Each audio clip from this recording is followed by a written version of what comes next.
आप देख रहे हैं देश तक। आपके साथ मैं हूं चित्रा त्रिपाठी, जिसमें हम कोरोना से जुड़ी हुई हर जानकारी और अपडेट आपको देंगे देश तक में, जो आपके लिए जानना बेहद जरूरी है। साथ ही सुनाएंगे घाटी में सुरक्षा बलों की 7वीं कामयाबी की पूरी दास्तान।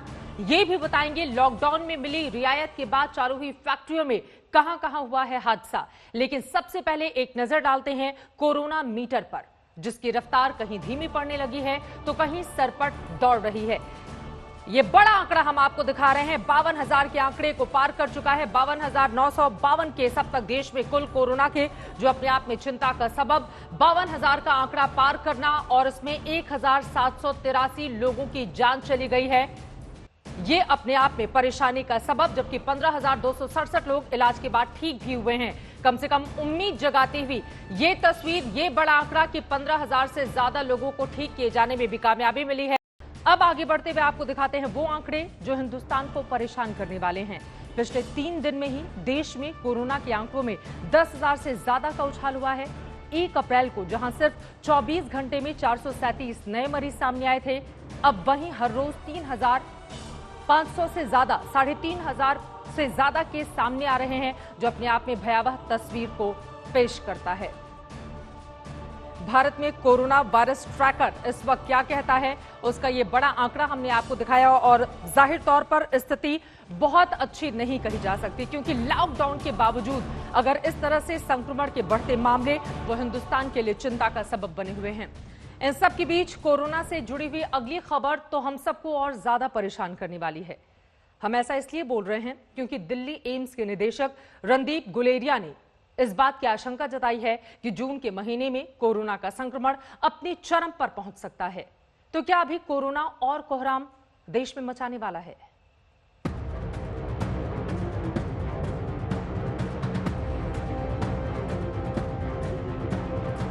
भारत में कोरोना मरीजों का आंकड़ा 52,000 को भी पार कर चुका है।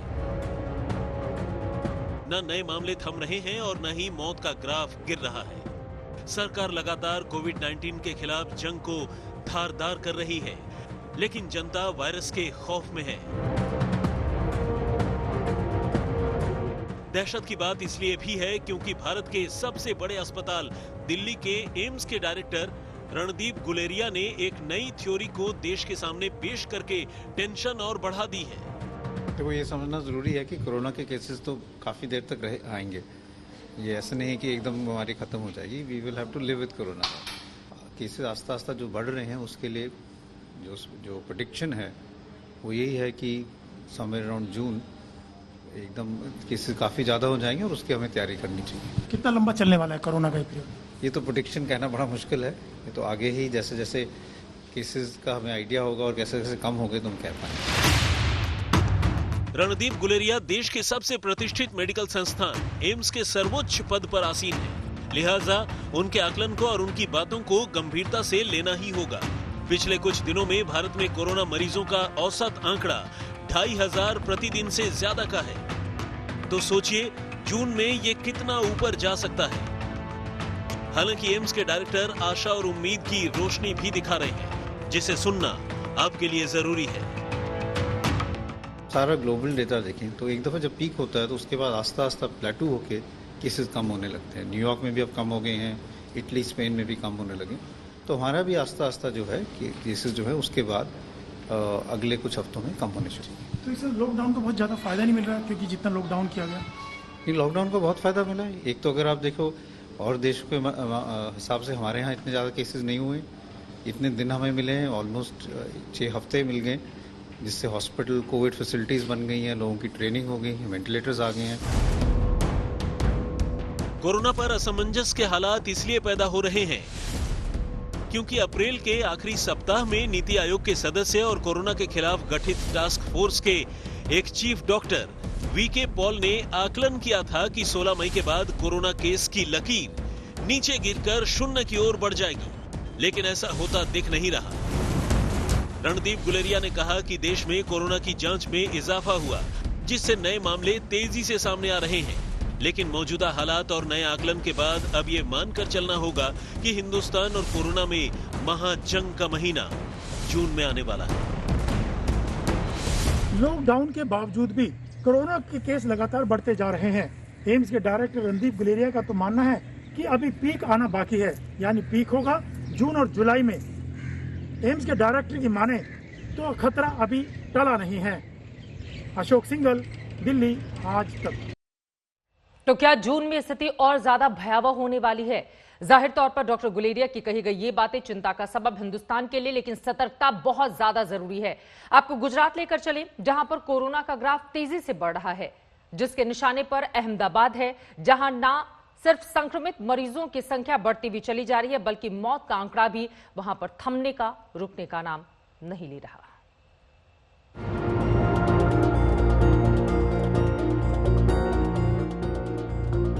पीपीई किट लगाकर मार्च करते सीआरपीएफ के जवान,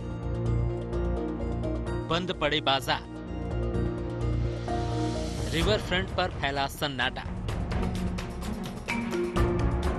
तस्वीरें अहमदाबाद में कोरोना के कहर की कहानियां बयां कर रही हैं, जहां इस वायरस ने आतंक मचा रखा है। अहमदाबाद में बढ़ते मामले को काबू करने के लिए यहां की सड़कों पर अर्धसैनिक बल के जवानों को उतारा गया है, ताकि लॉकडाउन का सख्ती से पालन कराया जा सके। अहमदाबाद में कोरोना के बढ़ते मामले को देखते हुए अहमदाबाद नगर निगम ने 15 मई तक दूध और दवा की दुकानों को छोड़कर सभी दुकानें बंद रखने का आदेश दिया है। यहां तक कि सब्जी, फल और किराने का सामान बेचने वाली दुकानों को भी खोलने की इजाजत नहीं है। अहमदाबाद कोरोना का हॉटस्पॉट बना हुआ है। वैसे में अहमदाबाद म्युनिसिपल कॉरपोरेशन के जरिए ये फैसला लिया गया है कि सिर्फ दूध और दवाई, ये दोनों चीजों की दुकान ही खुलेगी। इस वक्त हम मौजूद है अहमदाबाद के जुआपुरा इलाके में और यहाँ पे आप देख सकते हैं जो दूध की दुकान है वो खुली है। साथ ही आरएएफ को तैनात कर दिया गया है, ताकि जो पैरामिलिट्री फोर्स है वो इलाके में लगातार यहाँ पे रहे और जो लॉकडाउन है उसका सख्ती से पालन करवाए। अहमदाबाद में कोरोना के 4,500 से ज्यादा मामले सामने आ चुके हैं। गुजरात में कोरोना के करीब 70% केस सिर्फ अहमदाबाद से हैं। वहीं अब तक गुजरात में कोरोना से करीब 28 लोगों की मौत हुई है, जिसमें 25 अहमदाबाद से हैं। अहमदाबाद में कोरोना संक्रमित मरीजों के ठीक होने की तादाद भी दूसरे शहरों की तुलना में काफी कम है। अहमदाबाद में रिकवरी रेट जहां 16.31% है, वहीं दिल्ली और मुंबई में रिकवरी रेट करीब 33% है। ऐसे में आप अंदाजा लगा सकते हैं कि अहमदाबाद में हालात कितने खराब हैं। इसके बावजूद कई इलाके ऐसे हैं जहां लोग कानून मानने को तैयार नहीं। ये तस्वीरें अहमदाबाद के दिल्ली दरवाजा इलाके की हैं। ट्रैफिक की आवाजाही सामान्य है। इस तस्वीर से कहीं भी ये पता नहीं चलता कि कोरोना वायरस इस शहर को किस तरह जख्म पर जख्म दिए जा रहा है। अहमदाबाद से गोपी घांगर के साथ आज तक ब्यूरो। पूरे गुजरात का 70% मामला सिर्फ अहमदाबाद से ही सामने आ रहा है। अहमदाबाद से लेकर चलते हैं आपको मध्य प्रदेश। वहां पर अब तक इंदौर खतरे का सबसे बड़ा सेंटर बना हुआ है, लेकिन उज्जैन में कोरोना से हो रही मौतों का आंकड़ा भी डराने लगा है। महाकाल की नगरी में लगातार हो रही मौत ने कई राज्यों को भी पीछे छोड़ दिया है।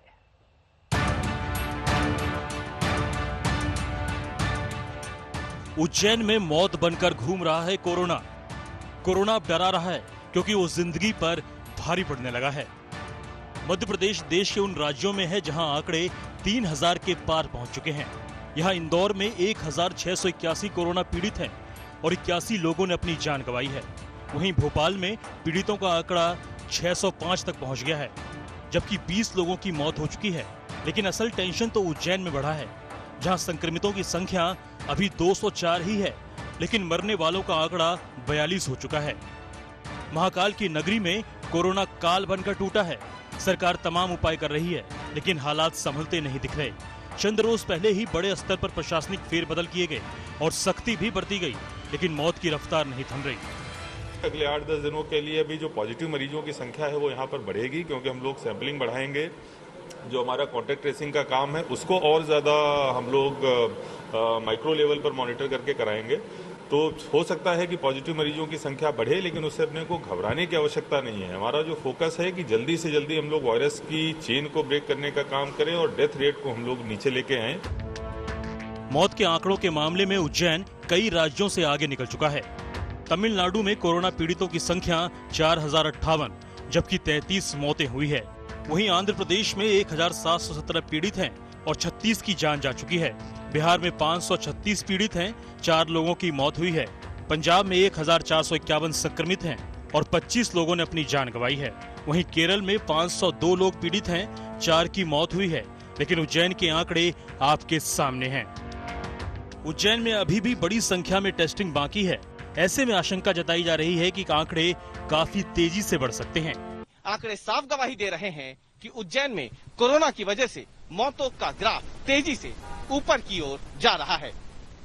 कैमरामैन साजिद आलम के साथ रवीश पाल सिंह, उज्जैन, आज तक। और अब बात राजस्थान की कर लेते हैं, जहां पर कोरोना के बढ़ते मामलों के बाद गहलोत सरकार ने पूरे राज्य की सभी सीमाओं को सील कर दिया है। राज्य सरकार के मुताबिक बाहरी राज्यों के लोग राजस्थान में आकर संक्रमण फैला रहे हैं।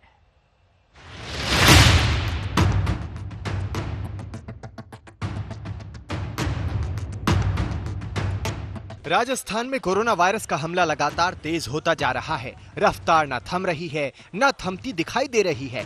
दहशत में है पब्लिक और परेशान है सरकार। गहलोत सरकार ने तमाम उपाय कर लिए, लेकिन जब कोरोना मामलों में कमी नहीं आई तो अब फैसला लिया है राजस्थान के सभी सरहदों को सील करने का। जी हां, दूसरे राज्यों से लगने वाली राजस्थान की जल, जमीन और हवाई सीमा को पूरी तरह से बंद कर दिया गया है। 50% से ज्यादा की रिकवरी भी हमने की है, जो पूरे कंट्री में नंबर 1 है राजस्थान रिकवरी के मामले में। तो उस सारी मेहनत पे पानी फिर जाए और हम अपने प्रदेश के लोगों की जान को जोखिम में भी नहीं डाल सकते। पुलिस डिपार्टमेंट को कहा गया है कि पर्याप्त जाब्ता लगाए, आरएसी लगानी तो आरएसी लगाएं। जी हां, अब नदी नालों और पहाड़ के रास्ते पर भी पुलिस चौकसी करेगी। सीमा सील करने के साथ ही अब दूसरे राज्यों में जाने और वहां से आने के लिए अब सिर्फ राजस्थान के मुख्य सचिव के स्तर पर ही पास जारी होगा। ई पास जो जारी होंगे चीफ सेक्रेटरी के स्तर पे, उन्हीं के माध्यम से जो अनुमत श्रेणी के लोग हैं वही राज्य में आएंगे और बाकायदा उनका हेल्थ चेकअप होगा। बिना हेल्थ चेकअप के हम किसी को राज्य में प्रवेश इसलिए नहीं देंगे कि यहाँ अगर संक्रमण फैल जाए। अभी हमारा ग्रामीण अंचल बचा हुआ है, कई जिले जो हमारे ग्रीन जोन में थे, इस तरह की एंट्री की वजह से वहां भी पॉजिटिव केसेस सामने आ गए। राजस्थान में कोरोना के फिलहाल 3350 से ज्यादा मामले हैं, जिसमें अकेले जयपुर में ही 1100 से ज्यादा केस हैं, जबकि मरने वाले मरीजों की तादाद 90 से अधिक। हालांकि हल्की राहत वाली बात यह है कि राजस्थान में अब तक 1740 से ज्यादा संक्रमित स्वस्थ भी हो चुके हैं, जिसकी दर देश में सबसे ज्यादा है। लेकिन राजस्थान में मामला आउट ऑफ कंट्रोल ना हो जाए, लिहाजा सीमा बंदी के जरिए वायरस पर बड़ा वार करने की कोशिश है। कि राजस्थान कोरोना से जंग में काफी आगे है, मगर बाहर के लोग आकर राजस्थान में हालात को खराब न कर दें, इसलिए ये फैसला लिया गया है कि राजस्थान की सीमाओं को पूरी तरह से सील किया जाएगा। कैमरामैन निखिल शर्मा के साथ शरद कुमार, जयपुर, आज तक। महाराष्ट्र, गुजरात, दिल्ली, राजस्थान, ये तमाम वो राज्य हैं जहां पर बढ़ते हुए आंकड़े सरकार के लिए परेशानी का सबब बने हुए हैं। इन सब के बीच सरकार ने मजदूरों के लिए स्पेशल ट्रेन चलाई, बस सेवा शुरू की, लेकिन मजदूरों की संख्या को देखते हुए ये इंतजाम नाकाफी नजर आ रहे हैं। ऐसे में पैदल मजदूरों का सफर जारी है। वहीं कई इलाकों में गरीबों का सब्र अब जवाब देने लगा है।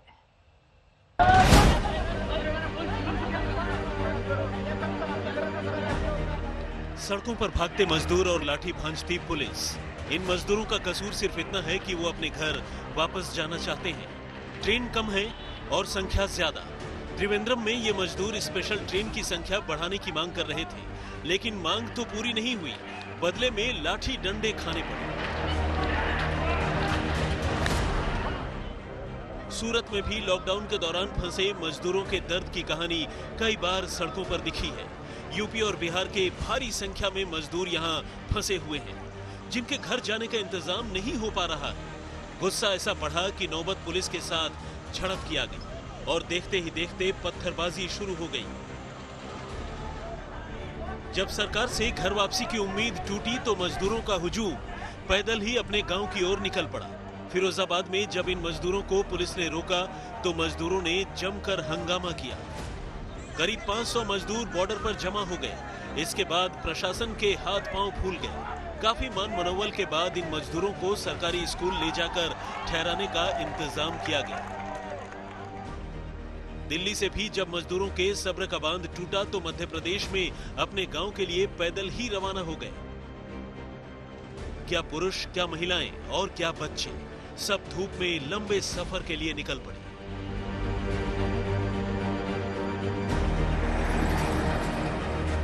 मध्य प्रदेश के कटनी की ये तस्वीर हालात की कहानी बयान कर रही है। जब मजदूरों को कोई सहारा नहीं मिला तो ट्रकों की छत पर चढ़ गए। न जान की फिक्र, न कानून का डर, सिर्फ घर पहुंचने की उम्मीद। जिस ताज एक्सप्रेसवे पर गाड़ियां सरपट दौड़ती थी, वहां मजदूरों का जत्था पैदल अपने घरों के लिए निकल पड़ा है। तपती धूप, न खाने का इंतजाम, न पानी की व्यवस्था, बस निकल पड़े एक लंबे सफर पर।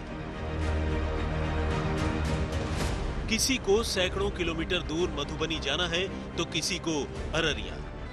जब 22 तारीख से हम लोग बैठे थे, जब जानो जो पैसा रहा वो खा पी लिया रहा, हम कहे अब चलें। सरकार ने कई राज्यों के लिए स्पेशल ट्रेन शुरू की, मजदूरों के लिए बसों के इंतजाम किए गए, लेकिन मजदूरों की संख्या को देखते हुए ये इंतजाम नाकाफी साबित हो रहे हैं और ऐसी तस्वीरें इंतजामों की पोल खोल रही हैं। आज तक ब्यूरो। इन सब के बीच आज सुबह एक दर्दनाक खबर सामने आई। विशाखापट्टनम में एक फैक्ट्री में गैस रिसाव हुआ जिसने 11 लोगों की जान ले ली, जबकि 300 से ज्यादा लोग अस्पताल में भर्ती हैं। मामले की जांच के लिए सरकार ने कमेटी बनाई है।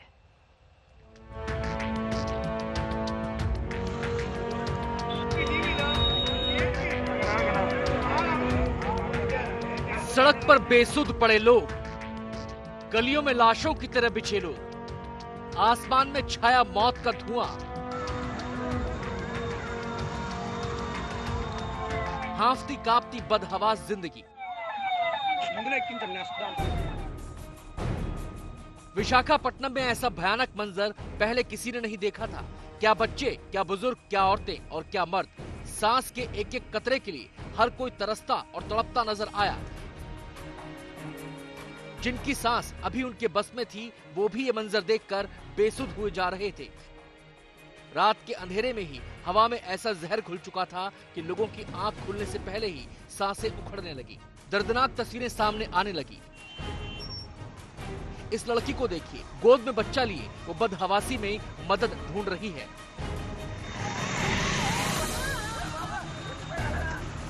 ये शख्स फोन पर बात करते हुए रोते हुए जा रहा है। उसकी हालत देखकर आसपास के राहत कर्मियों ने उसे तुरंत एम्बुलेंस में बिठा दिया।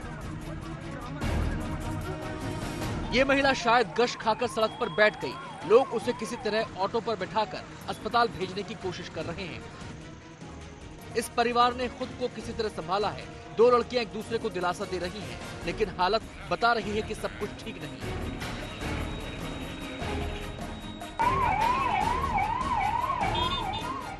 एक महिला करीब करीब बेहोश है। उसे टांगकर एम्बुलेंस तक पहुंचाया गया। जिसे जो मिला उसी से अस्पताल की ओर भागा। एम्बुलेंस, बाइक या फिर पैदल ही। लोगों की इस हालत की वजह बनी इस इलाके के केमिकल फैक्ट्री, जिससे गैस रिसाव होने लगा। विशाखापट्टनम के गोपालपट्टनम में पॉलीमर फैक्ट्री 1961 में हुई थी। दक्षिण कोरियाई फैक्ट्री की शुरुआत। फैक्ट्री में होता है कई तरह के प्लास्टिक का उत्पादन। इलेक्ट्रॉनिक्स, खिलौनों में होता है प्लास्टिक इस्तेमाल। प्लास्टिक बनाने में इस्तेमाल होती है स्टीरीन गैस। 2000 टन के टैंक से हुआ स्टीरीन गैस का रिसाव।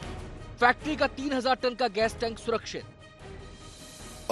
Right now the situation on the ground is that we brought it under control. 97% of the compound, the liquid component has been neutralized. So जो है just very little amount has gone escaped into the air. And whatever the initial reports that have come to us is that it was not a prolonged exposure that took place. A lot of people are on the path of recovery. पूरे मामले पर PMO नजर बनाए हुए हैं। CM Jaganmohan Reddy ने king George hospital में admit पीड़ितों से मुलाकात की। रिसाव को सुबह 10 बजे से पहले ही काबू कर लिया गया, लेकिन तब तक ये इलाका उजड़ चुका था। जो हमारी बायोलॉजिकल यूनिट है वो वहाँ पर तैनात है और वो पूरा सूट के साथ है, मास्क के साथ है, ऑक्सीजन सिलेंडर के साथ है और वही लोग काम कर रहे हैं। वो अब डोर टू डोर जा रहे हैं कि ऐसा कोई नहीं है कि कोई दिव्यांग फंसा हुआ हो, कोई वृद्ध आदमी फंसा हुआ, उसको देखने के लिए, रूल आउट करने के लिए वो डोर टू डोर चेकिंग कर रहे हैं और बाकी जो फोकस है वो अस्पताल है। जहरीली गैस के असर से आसपास के इलाके के मवेशी भी बेहोश हो गए, कुछ मारे भी गए। हालात को काबू में किया जा रहा है। वहीं इलाके के लोगों को सुरक्षित जगहों पर जाने की अपील की गई है। आशीष पांडे के साथ आज तक ब्यूरो। सिर्फ विशाखापट्टनम ही नहीं बल्कि देश के दूसरे 2 शहरों से भी आज बुरी खबर सामने आई। तमिलनाडु के कडलूर की एक फैक्ट्री में बॉयलर फटने से 7 मजदूर झुलस गए, तो छत्तीसगढ़ के रायगढ़ में एक पेपर कारखाने में क्लोरीन गैस के लीक होने से 7 मजदूर जिनकी हालत बेहद गंभीर बताई जा रही है। ये 2 अलग अलग तस्वीरें हम आपको दिखा रहे हैं। रायगढ़ में जब गैस रिसाव हुआ उसके बाद हालात वहां पर कैसे बिगड़ते हुए चले गए, जबकि कडलूर की तस्वीरें आपके सामने है। बॉयलर फटने के कारण फैक्ट्रियों में धमाकों का आज ये दिन रहा और उसी की गवाही ये दोनों तस्वीरें आपके सामने हैं। कडलूर के फैक्ट्री में बॉयलर फटने से 7 मजदूर झुलसे। छत्तीसगढ़ के रायगढ़ में पेपर कारखाने में क्लोरीन गैस के लीक होने के कारण 7 मजदूरों की हालत गंभीर है।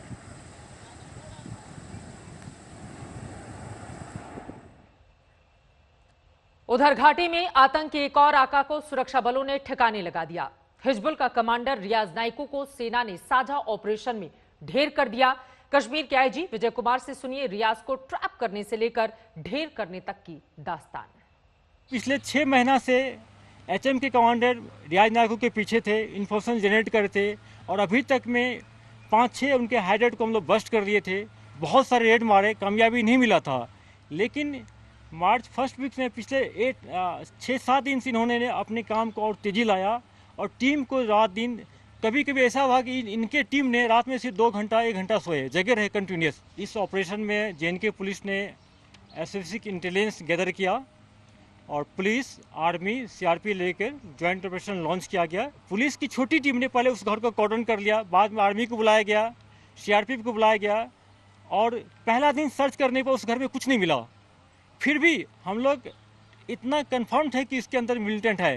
कल जाके सुबह 9 बजे जब मिलिटेंट ने पहले फायर किया, फिर हमारे फोर्स ने रिटेलिएट किया।